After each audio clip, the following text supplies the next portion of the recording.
नमस्कार प्यारे विद्यार्थियों। आज हम बात करेंगे एनिमल एक्सटेंशन की। तो देखो इसमें पहली परिभाषा है प्रसार शिक्षा। तो देखो प्रसार शिक्षा क्या होती है। प्रसार शिक्षा एक अनौपचारिक शिक्षा है, यानी कि इनफॉर्मल एजुकेशन है, जो ग्रामीण मनुष्यों के ज्ञान, समझ, कार्य करने की क्षमता एवं मनोवृत्ति में वांछित परिवर्तन लाती है, जिससे कि वे अपना सामाजिक आर्थिक स्तर ऊंचा कर सके। उसे क्या बोलते हैं, हम प्रसार शिक्षा बोलते हैं। ठीक है ना। देखो अगली परिभाषा है ओपी धामा के अनुसार। ओपी धामा के अनुसार प्रसार शिक्षा की परिभाषा क्या होगी कि प्रसार शिक्षा दोहरा प्रवाह है, यानी कि टू वे चैनल है। अब ये टू वे चैनल कैसे है, देखो, जिसमें वैज्ञानिक ज्ञान ग्रामीण जनता तक पहुंचता है तथा उनकी जो भी समस्याएं होती हैं वो उपचार हेतु वापस वैज्ञानिक केंद्र तक आती हैं। तो उसमें होता क्या है, शिक्षक और विद्यार्थी दोनों ही सीखते हैं। तो ओपी धामा के अनुसार प्रसार शिक्षा की परिभाषा क्या हो जाएगी, यानी कि प्रसार शिक्षा टू वे चैनल है, जिसमें वैज्ञानिक ज्ञान ग्रामीण जनता तक पहुंचता है तथा उनकी समस्याएं उपचार हेतु वापस वैज्ञानिक केंद्र तक आती हैं, जिससे क्या है, शिक्षक और विद्यार्थी दोनों ही सीखते हैं। ठीक है ना। अगली परिभाषा है औपचारिक शिक्षा, यानी कि फॉर्मल एजुकेशन किसे कहते हैं।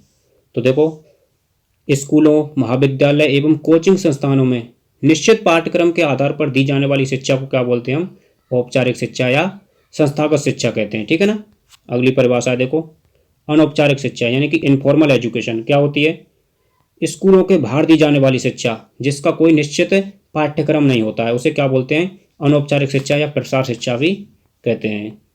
अगला है विधि प्रदर्शन, मेथड डिमॉन्स्ट्रेशन क्या होता है। तो देखो, स्थानीय फार्म पर यानी किसी लोकल फार्म पर किसी तकनीक के उपयोग एवं मूल्यों को समझना क्या कहलाता है, विधि प्रदर्शन कहलाता है। और देखो, यह शिक्षण की सबसे पुरानी विधि है। शिक्षण की सबसे पुरानी विधि कौन सी है, विधि प्रदर्शन, आपको याद रखना है। ठीक है ना। देखो अगली परिभाषा है, और देखो विधि प्रदर्शन का जो सिद्धांत है वो क्या है, करके सीखना, यानी कि लर्निंग बाय डूइंग। ये क्या है, विधि प्रदर्शन का सिद्धांत है।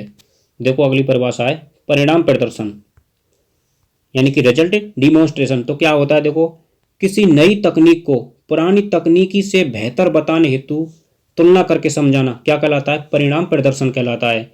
और जो परिणाम प्रदर्शन है उसका सिद्धांत क्या है, देखकर विश्वास करना, सीइंग इज बिलीविंग। ठीक है ना। देखकर विश्वास करना किसका सिद्धांत है, परिणाम प्रदर्शन का सिद्धांत है। देखो अगली परिभाषा है सिंपोजियम।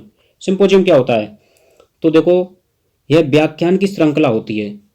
इसमें विषय एक होता है, यानी कि टॉपिक एक होता है, और व्याख्यान देने वाले 2 से 5 व्यक्ति होते हैं।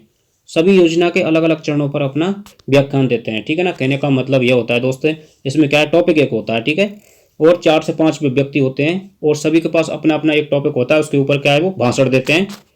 यही है, उसे सिंपोजियम बोलते हैं। ठीक है ना। अगला है लीफलेट। तो देखो लीफलेट क्या होता है, देखो, कागज का एकल पत्रक या कागज का एकल पेज जिसमें किसी विषय पर प्राथमिक जानकारी दी गई होती है, उसको क्या बोलते हैं, हम लीफलेट बोलते हैं। अगला है प्रसार शिक्षा के पायदान। प्रसार शिक्षा के जो पायदान है इनके बारे में सबसे पहले विल्सन और गैलप ने बताया था। तो प्रसार शिक्षा के पायदान कौन कौन से हो जाएंगे, पहला है अटेंशन, दूसरा है इंटरेस्ट, तीसरा है डिजायर, चौथा है कॉन्वेक्शन, और पांचवा एक्शन, और छठा है सेटिस्फेक्शन। तो देखो, जो प्रसार शिक्षा के पायदानों में पहला कौन सा है, अटेंशन, यानी कि आकर्षण, ठीक है, दूसरा है इंटरेस्ट यानी रुचि, तीसरा डिजायर का मतलब क्या होता है, इच्छा, ठीक है ना, इच्छा होता है। देखो अगला बात करते हैं सामुदायिक विकास। सामुदायिक विकास की परिभाषा क्या हो जाएगी, किसी समुदाय के ऐसे सदस्यों की योग्यता एवं कार्य क्षमता को बढ़ाना जो किसी एक विशेष क्षेत्र में रहकर एक दूसरे पर निर्भर रहते हैं, उसको क्या बोलते हैं, सामुदायिक विकास बोलते हैं। और जो सामुदायिक विकास की जो शुरुआत की गई थी वो 2 अक्टूबर 1952 को राजेंद्र प्रसाद द्वारा की गई थी। ठीक है ना। अगली परिभाषा देखो कि नेता क्या होता है, लीडर। लीडर क्या होता है, देखो, नेता वह व्यक्ति है जो अपने वंशानुगत अथवा अर्जित गुणों एवं प्रभुत्व के द्वारा जनसाधारण के विचारों को प्रभावित करता है, उनका मार्गदर्शन करता है तथा उनके व्यवहार पर नियंत्रण रखता है, क्या कहलाता है, लीडर कहलाता है। अगली परिभाषा है प्रगतिशील पशुपालक। क्या होता है, तो प्रगतिशील पशुपालक वह होता है जिसके पास कम से कम 5 बड़े उन्नत नस्ल के दुधारू पशु हों और सिंचित अतिरिक्त भूमि हो और विभागीय योजनाओं को अपनाने में रुचि रखता हो तथा ग्रामवासियों में अपना प्रभाव अर्थात नेतृत्व करने की क्षमता रखता हो, उसको क्या बोलते हैं, प्रगतिशील पशुपालक बोलते हैं। अगली परिभाषा है एस्कार्ड योजना। तो एस्कार्ड योजना का मतलब क्या होता है, assistant to state for control of animal disease, यानी कि जो इसकी शुरुआत की गई थी वो 10वीं पंचवर्षीय योजना में की गई थी। तब क्या हुआ था, उसमें 75% जो राशि वो भारत सरकार द्वारा उपलब्ध कराई गई थी। अगला है गौसदन। गौसदन क्या होता है देखो, इसमें मुख्यतः अन्न उत्पादक यानी कि बीमार एवं लाचार गोवंश को रखा जाता है। जो गौसदन होता है इसमें किसको रखते हैं, बीमार और लाचार जो पशु होते हैं वो भी गोवंश उनको रखा जाता है। ये जो गौसदन होते हैं वो दूर जंगलों में स्थित होते हैं। अगला है पिंजरापोल। पिंजरापोल क्या होता है देखो, इसमें गोवंश के अलावा अन्य सभी जानवरों को रखा जाता है, यानी कि गोवंश को छोड़कर जो भी जानवर होते हैं उन सभी को रखा जाता है। ठीक है, अगली है की विलेज स्कीम, ग्राम आधार योजना। तो देखो की विलेज स्कीम की जो शुरुआत हुई थी वो अगस्त 1952 में हुई थी, यानी कि प्रथम पंचवर्षीय योजना में हुई थी। और इसको क्या बोलते हैं, मदर ऑफ ऑल स्कीम बोलते हैं, यानी कि जितनी भी योजनाओं की जननी बोलते हैं इसको। किसको बोलते हैं, की विलेज स्कीम की। तो इसकी शुरुआत हुई थी वो कहाँ हुई थी, राजकीय गोवंश प्रजनन केंद्रों पर की गई थी। इसका उद्देश्य क्या था, इसका उद्देश्य था खराब साँडों का बधियाकरण करना और एआई को बढ़ावा देना, यानी की विलेज स्कीम का उद्देश्य था। अगले परिभाषा है दुग्ध अभिलेख, यानी कि मिल्क रिकॉर्डिंग क्या होता है देखो, दुग्ध अभिलेख। तो एक दुधारू पशु द्वारा अपने ब्यात में जितना दूध का उत्पादन किया जाता है इसको प्रतिदिन के हिसाब से संधारित करने अथवा लेखा जोखा रखने को ही क्या बोलते हैं, मिल्क रिकॉर्डिंग बोलते हैं। ठीक है ना। अगला है हर्ड रजिस्ट्रेशन। क्या होता है कि विभागीय नियमों के अनुसार जिस फार्म पर कम से कम 5 गाय भैंस अच्छी उन्नत नस्ल के होते हैं, नज़दीक के पशु चिकित्सालय में उनका क्या किया जाता है, पंजीयन किया जाता है तथा उस पशुपालक के पशुओं का लेखा जोखा एक पंजिका में रखा जाता है। जो पंजिका होती है उसको क्या बोलते हैं, हर्ड रजिस्ट्रेशन बोलते हैं। ठीक है। अगला है कृत्रिम गर्भाधान। क्या होता है, एआई, आर्टिफिशियल इंसेमिनेशन। क्या होता है तो देखो, कृत्रिम विधि द्वारा स्वस्थ सांड का वीर्य एकत्र करके मध्यकाल के समय मादा के प्रजनन अंगों में यंत्रों की सहायता से उचित समय पर स्वच्छता पूर्वक वीर्य को डालना क्या कहलाता है, कृत्रिम गर्भाधान कहलाता है। अगला है टीकाकरण पंजिका, यानी कि टीकाकरण पंजिका होती है, यानी होता क्या है दोस्तों, यानी कि जो पशुधन सहायक होता है ना उसको क्या है, 8 किलोमीटर का एरिया होता है उसके अंडर में। ठीक है। तो देखो इस पंजिका में 8 किलोमीटर के क्षेत्र में आने वाले गांव में रोग फैलने की स्थिति में अथवा विभाग के निर्देश अनुसार समय पर टीकाकरण करने का जो लेखा जोखा होता है वो टीकाकरण पंजिका में लिखा जाता है। ऐसी क्या होती है, बधियाकरण की पंजिका होती है। तो यानी कि 8 किलोमीटर का जो क्षेत्र होता है उसके अंदर जितने भी नर पशु हैं जो प्रजनन के काम में नहीं आते उनका जो बधियाकरण करते हैं उनका लेखा जोखा होता है वो इस पंजिका में आता है। ठीक है। इस पंजिका में संस्था के 8 किलोमीटर के क्षेत्र में आने वाले आवारा नर पशुओं जो प्रजनन के काम में नहीं आते उनका बधियाकरण करके उनका लेखा जोखा होता है वो बधियाकरण पंजिका में लिखा जाता है। देखो अगली परिभाषा है कृत्रिम गर्भाधान पंजिका। तो वह पंजिका जिसमें पशु चिकित्सा संस्था में अथवा 8 किलोमीटर की परिधि में विभिन्न पशुओं जैसे कि गाय भैंस भेड़ बकरी आदि में किए गए कृत्रिम गर्भाधान का संपूर्ण जो ब्यौरा होता है वो इसे पंजिका में दर्ज किया जाता है। किस पंजिका में, कृत्रिम गर्भाधान पंजिका में।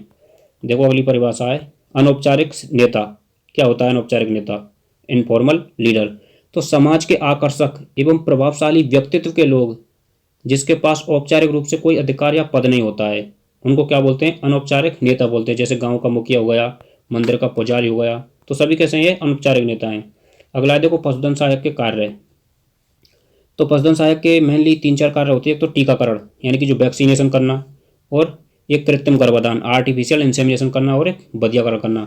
यानी कि जो उपचार है ना वो इसका काम नहीं है पशुधन सहायक का, इतना आपको याद रखना है। ठीक है। जैसे मान के चलो ऑप्शन में ये तीनों आ जाएं और ये उपचार भी आ जाता है तो ये करना है, पशुधन सहायक का कार्य उपचार करना नहीं है। ठीक है ना, आपको ध्यान रखना है। अगला है राष्ट्रीय गोकुल मिशन योजना। तो देखो राष्ट्रीय गोकुल मिशन योजना की शुरुआत की गई थी वो 28 जुलाई 2014 को की गई थी। वो केंद्रीय मंत्री श्री राधा मोहन सिंह द्वारा की गई थी। ठीक है। इसका उद्देश्य क्या था, यानी गाय की देसी नस्लों का संरक्षण करना और वैज्ञानिक विधि से उनके विकास को प्रोत्साहित करना, ये इनका उद्देश्य था। नीति आयोग क्या होता है देखो, नीति आयोग का मतलब होता है national institution for transforming India, जो इसका मुख्यालय वो कहाँ है, नई दिल्ली में। उसके बाद है अमूल। अमूल का मतलब क्या होता है, आनंद मिल्क यूनियन लिमिटेड, यानी कि जो स्थापना की गई थी इसकी 1946 में की गई थी। इसके संस्थापक कौन है, त्रिभुवन दास पटेल, और इसका मुख्यालय कहाँ है, आनंद गुजरात में। ठीक है ना। उस ऐसे ही क्या है एनडीडीबी। एनडीडीबी का मतलब क्या होता है, नेशनल डेयरी डेवलपमेंट बोर्ड। इसकी स्थापना की गई थी वो 1965 में की गई थी। इसके संस्थापक कौन है, वर्गीज कुरियन। इनको क्या बोलते हैं, मिल्कमैन ऑफ इंडिया बोलते हैं, मिल्कमैन ऑफ इंडिया बोलते हैं। और इसका जो मुख्यालय वो आनंद गुजरात में है। अब देखो प्रदर्शन क्या होता है, तो किसी भी कार्य को करके दिखाना क्या कहलाता है, प्रदर्शन कहलाता है। कौन सी बड़ी बात है इसमें। देखो अगली परिभाषा है प्रसार शिक्षा, क्या होती है भाई प्रसार शिक्षा?